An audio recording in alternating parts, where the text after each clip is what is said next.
Salam semuanya. Mohon izin, saya Randy Ginting dengan NIM 2108011066. Saya berasal dari Fakultas MIPA, Fakultas Matematika dan Ilmu Pengetahuan Alam, tepatnya di jurusan Fisika yang berada di Universitas Sumatera Utara. Mohon izin, saya ingin menjelaskan suatu materi yang berjudul tentang hukum, di mana hukum itu mencangkup tentang demokrasi dan hak asasi manusia menurut perspektif Alkitab dan iman Kristen. Sebelum saya menjelaskan materi ini, terlebih dahulu mari kita berdoa supaya materi yang kita jelaskan ini dapat dimengerti dan semua yang keluar dari perkataan saya itu merupakan perkataan yang dikehendaki oleh Tuhan Yesus Kristus. Sebelumnya mari kita berdoa. Bapa kami yang bertahta dalam kerajaan surga, Tuhan, berkati Tuhan Yesus pada malam hari ini. Aku Randy Ginting ingin menjelaskan suatu materi tentang perspektif HAM dan demokrasi menurut iman Kristen Tuhan Yesus.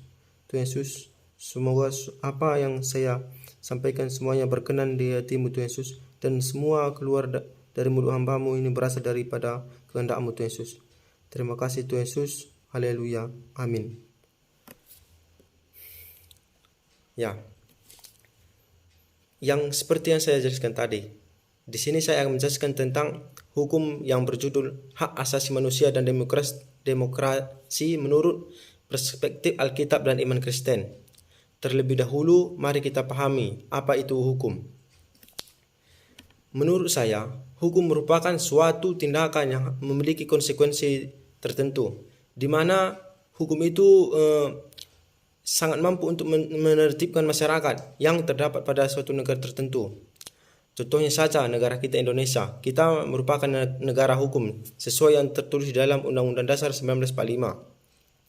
Ya, dapat kita simpulkan, jika hukum tidak ada di negara kita ini, maka negara kita ini akan kacau balau, di mana akan berlakunya lah kembali hukum rimba. Yang kuat pasti akan menang.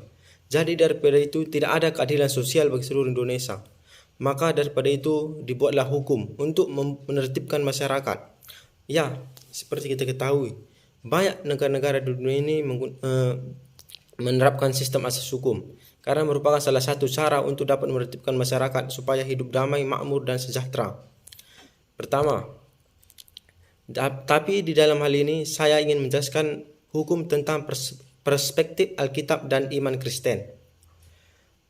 Ya, seperti kita ketahui, sejak dulu pada zaman Tuhan Yesus juga sudah ada hukum yang dijelaskan di mana Tuhan Yesus merupakan hakim terakhir. Jadi, sekarang ini juga kita temui jika ada hukum pasti ada jaksa dan hakim. Jadi, dapat kita simpulkan Tuhan Yesus sejak dulu sudah membuat hukum, di mana dikatakan bahwa Tuhan Yesus merupakan hakim terakhir yang untuk mengadili yang baik dan yang benar untuk dimasukkan ke dalam surga atau neraka. Jadi daripada itu, menurut perspektif Alkitab, hukum itu sudah ada sejak dulu. Dan pada kali ini, di dalam Alkitab itu kita akan menjelaskan, di mana saya akan menjelaskan tentang hak asasi manusia dan demokrasi menurut perspektif Alkitab. Hak asasi manusia sejak dulu sudah ada di dalam Alkitab, yang di mana tertulis di dalam Kitab Perjanjian Lama, di mana pada waktu itu petinggi-petinggi atau pejabat negara akan memiliki budak, di mana budak-budak itu akan merasa tertekan yang diperlakukan oleh petinggi-petingginya.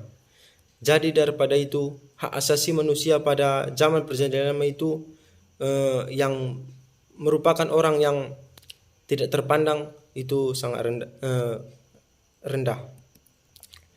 Dan yang seperti yang kita ketahui, HAM merupakan hak lahir yang sudah dimiliki manusia sejak lahir, yang tidak bisa dihilangkan dan dihapuskan oleh apapun, yang merupakan hak yang dimiliki oleh setiap manusia.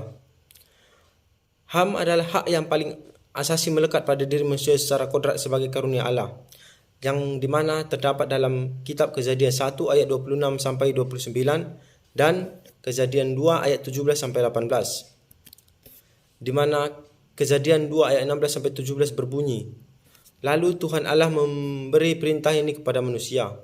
Semua pohon dalam tanaman ini boleh kau makan buahnya dengan bebas. Tetapi pohon pengetahuan tentang yang baik dan yang jahat itu, janganlah kau makan buahnya. Sebab pada hari engkau memakannya, pastilah engkau mati. Di mana saudara teman-teman, di situ sudah dijelaskan bahwa itu perintah diberikan kepada Adam dan Hawa oleh Tuhan Yesus. Di mana jika dia melanggar hukum yang diberikan Tuhan Yesus, mereka akan mati. Ya, mereka mati bukan mati secara jasmani tetapi rohani. Di mana saudara, teman-teman, seperti yang kita ketahui, jika misalnya saja Adam dan Hawa tidak memakan buah pohon itu, mereka tidak akan bersusah payah untuk mencari makan seperti sekarang ini. Dan terdapat juga dalam kitab Kejadian 3 ayat 1 sampai 24, di mana manusia jatuh ke dalam dosa. Seperti yang saya jelaskan tadi, manusia jatuh ke dalam dosa, yaitu yang awal mulanya yang pertama dari Adam dan Hawa, yaitu dia memakan buah pohon kehidupan yang berada di tengah-tengah Taman Eden. Oleh sebab itu Tuhan menyuruh mereka pergi dan untuk bersusah payah seperti Hawa, dia akan bersusah payah untuk melahirkan, dan Adam untuk bersusah payah untuk mencari makan dan menafkahi anak-anaknya beserta istrinya. 5 nilai-nilai HAM menurut iman Kristen. Yang pertama, karunia dan anugerah. Seperti yang kita ketahui, dalam iman Kristen kehendak bebas ini sebenarnya ada tujuan karunia Roh Kudus, di mana kita yang sudah dipilih itu akan ada suara Roh Kudus di dalam hati kita untuk melakukan sesuatu, mana yang baik dan mana yang jahat. Kita akan diterangi oleh Roh Kudus dan berikan jalan oleh Roh Kudus jika kita sudah dekat dengan Tuhan dan bersekutu dengannya. Dan yang kedua, ditetapkan Allah, di mana seperti kita ketahui, manusia dibatasi kehendaknya oleh Allah untuk menghindari dosa. Di dalam Alkitab juga dijelaskan bahwa manusia dapat melakukan apa saja di bumi, tetapi harus berdasarkan kehendak Tuhan yang tertulis di dalam hukum Taurat. Ya, dapat kita singgung. Hukum Tuhan itu di dalam kitab Alkitab kita ketahui dengan hukum Taurat. Ya. Dan yang ketiga, kebebasan terarah, di mana manusia diarahkan oleh firman-firman Tuhan dalam memilih dan melakukan kehendaknya. Seperti mana kita sudah diarahkan dari dalam kitab untuk melakukan kehendak Tuhan.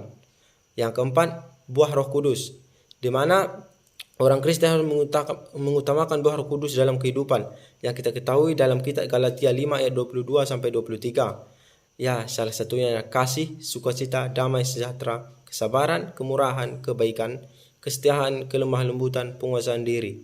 Ya, di mana saudara, inilah merupakan buah Roh Kudus. Dan yang kelima adalah kebaikan, di mana setiap kebebasan manusia yang diberikan oleh Allah merupakan suatu karunia untuk kita berbuat baik terhadap sesama manusia. Dan demokrasi menurut perspektif Alkitab dan iman Kristen juga sama saudara, di mana kita negara Indonesia ini harus berdemokrasi, di mana kita menghargai satu sama lain. Demokrasi, kita memerintah, siapa saja berhak untuk memerintah, dan itu seturut dengan firman Tuhan, yaitu untuk tidak membeda-bedakan satu yang dengan yang lain, dan juga seturut dengan Pancasila. Ya, sekianlah dari presentasi saya dengan tema dan judul hukum dan HAM dan demokrasi menurut perspektif Alkitab dan iman Kristen. Terima kasih. Sebelum saya akhiri, marilah kita berdoa. Tuhan Yesus, terima kasih Tuhan Yesus atas presentasi yang saya sampaikan. Semoga apa yang saya sampaikan dapat dimengerti oleh yang melihatnya Tuhan Yesus. Terima kasih Tuhan Yesus. Haleluya. Amin. Terima kasih. Shalom.